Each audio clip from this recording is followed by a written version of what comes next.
So today we're going to talk a little bit about protein and how much is enough. So last time we left off talking about the two different recommendations for protein. The first recommendation is the protein RDA, which is 0.8 grams of protein per kilogram of body weight. And remember, 1 kilogram is your weight in pounds divided by 2.2.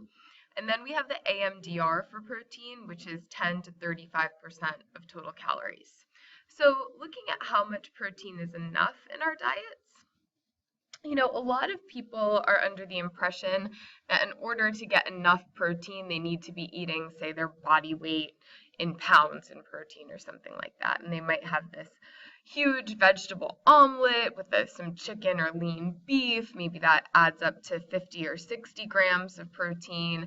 A protein shake, which adds another 30 grams, 6 ounces of chicken and a veggie salad, another 40 grams, another 3 to 4 ounces of chicken, another 30 grams, and then 6 ounces of fish, which would add, another 40 grams or so. So looking at this, if somebody's attempting to meet their body weight in pounds in grams of protein, this might be necessary. Is that necessary for protein maintenance or protein gain? No.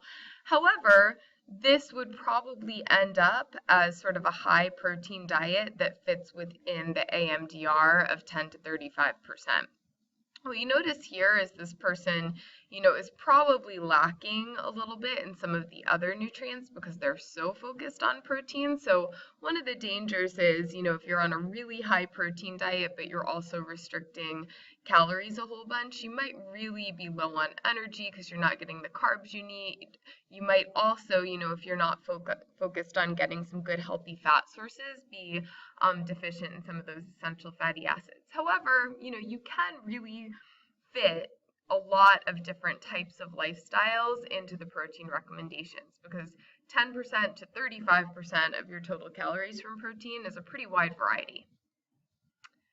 Now, if we look at protein quality, all right, protein quality is based on a number of different factors. It's based on the amino acid score. So the amino acid score is how much of the ratios of the 9 essential amino acids are there in the protein compared to what we need in our amino acid pool in order to build all the proteins in our body. And then this is an example of a protein digestibility corrected amino acid score because some proteins are more easily digested than other proteins are. So you can see here, isolated soy protein actually has almost a perfect amino acid score, as does casein. Whey would be up there as well. Casein and whey are the two different proteins in milk. Egg whites and then beef is pretty high up there too. So any meat product or soy product is going to be very high in the amino acid score when corrected for protein digestibility. You can see that wheat and peanuts and lentils and oats and kidney beans and pea flour, they're not so bad, right? If you're consuming a lot of variety of different types of proteins, you don't have to just replace your animal protein with soy to meet your amino acid needs. You just need to kind of complement a variety of other proteins like beans and oats and lentils and other legumes throughout the day in order to make sure that you're meeting your total needs.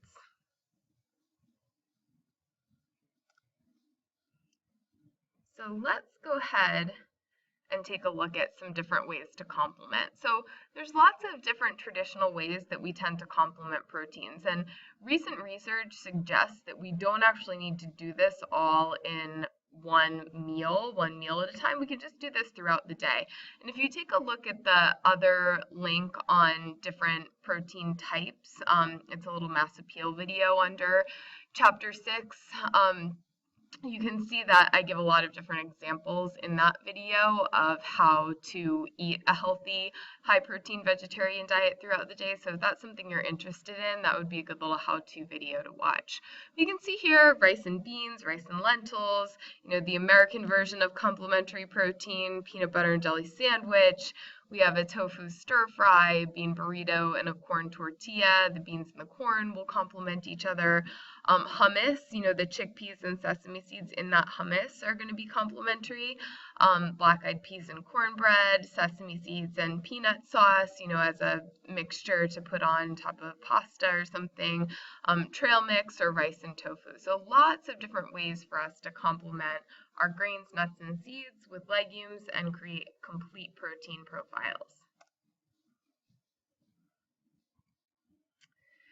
So some people choose to not consume meat products or not consume any animal products at all. There are a variety of types of vegetarians out there, and a lot of different people will identify as vegetarian under maybe some of these different umbrellas. So we have total vegetarians, which eat only plant food. They don't eat any animal foods, including fish, eggs, dairy, and honey. Sometimes these people will call themselves vegans as well. The actual identity of vegan, according to your book, and of course different people can identify in different ways, is they not only omit animal products from their diets, but also eliminate them from the rest of their lives. So they don't use things like leather or wool or silk. Don't use, soaps and things like that were tested on animals. So that would be a real ethical stand against animal cruelty. Lacto-vegetarians will include dairy products in their diet of plant food, but not eggs. Lacto-ovo-vegetarians eat both eggs and dairy products. Pesco-vegetarians include fish. Some include eggs and dairy. Some don't include eggs and dairy, depending on the person. And polio-vegetarians will eat poultry like chicken, turkey, and duck, but they don't eat mammals. So these are different levels of vegetarianism. All these people might consider themselves vegetarian, but different vegetarians, if you do become a nutrition professional, you'll have to do some probing and really ask questions about what vegetarianism means to the person you're talking to, because that could mean a variety of these things to different people. And the risk for nutrient deficiencies among, say, a polio vegetarian is going to be very different from risk of deficiency symptoms in a vegan, because, if somebody's eating no animal food at all, they could have trouble absorbing some of the minerals and the vitamins from the foods that they're eating, or if they're not carefully planning their diet, they might be limiting some certain vitamins and minerals, and you might end up seeing deficiency symptoms. Now, that's not to say that vegan diets are unhealthy.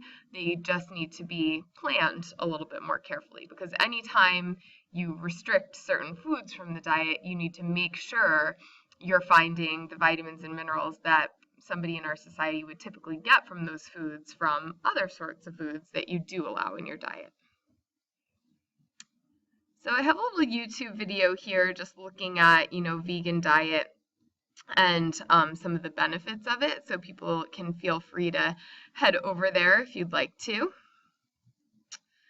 And when we look at, some of the main points of that video, the benefits of a plant-based diet on health, generally, people who eat only plant-based foods tend to eat fewer calories, less fat, weigh less, and have a lower risk of heart disease, type 2 diabetes, and cancer than non-vegetarians do.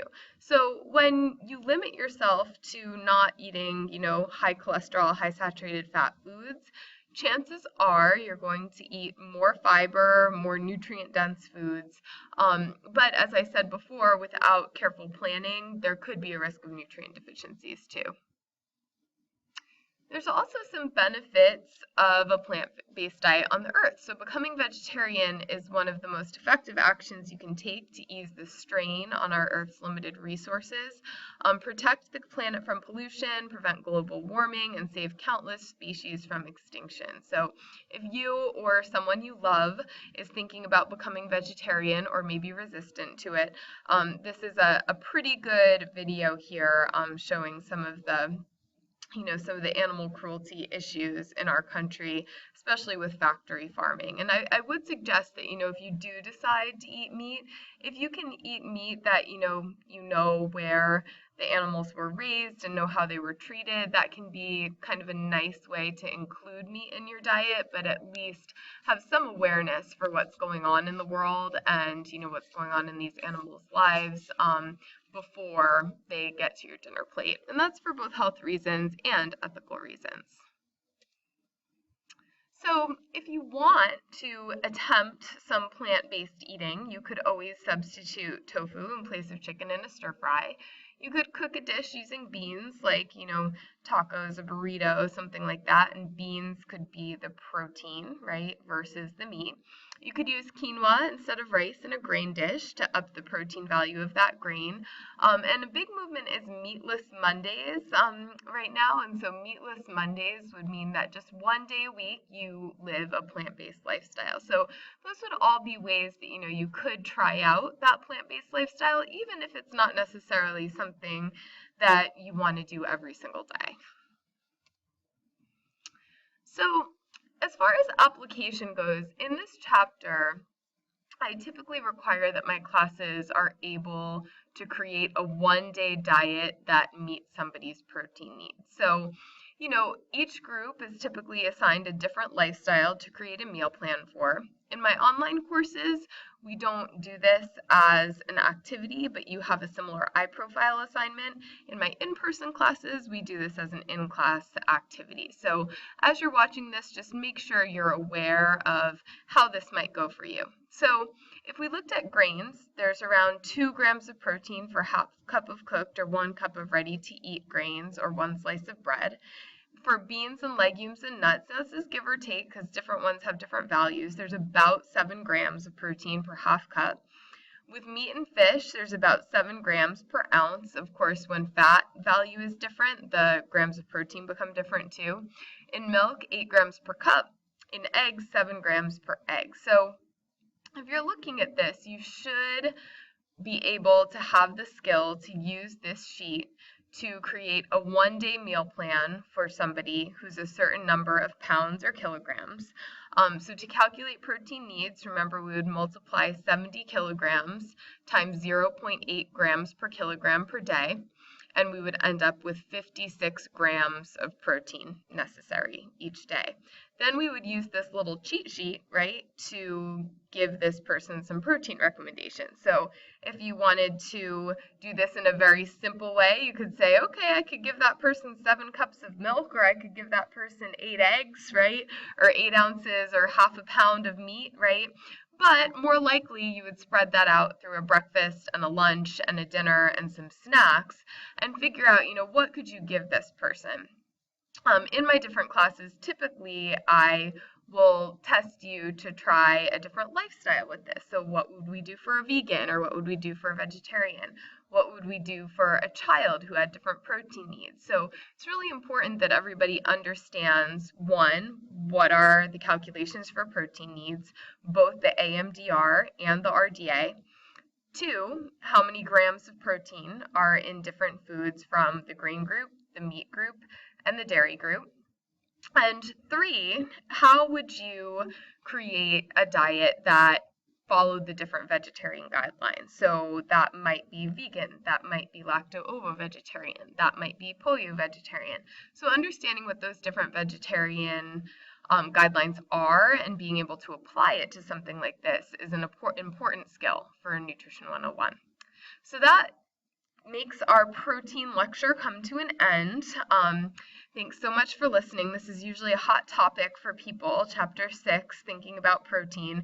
We have a lot of misunderstanding about protein because of the way it's talked about in the media. And I do challenge you to try that Meatless Monday, or try, eating only locally raised animals, for a week or 2, or maybe even just one day, and see how it goes for you, see how you feel, and, know that you're doing something really great for yourself and for the earth.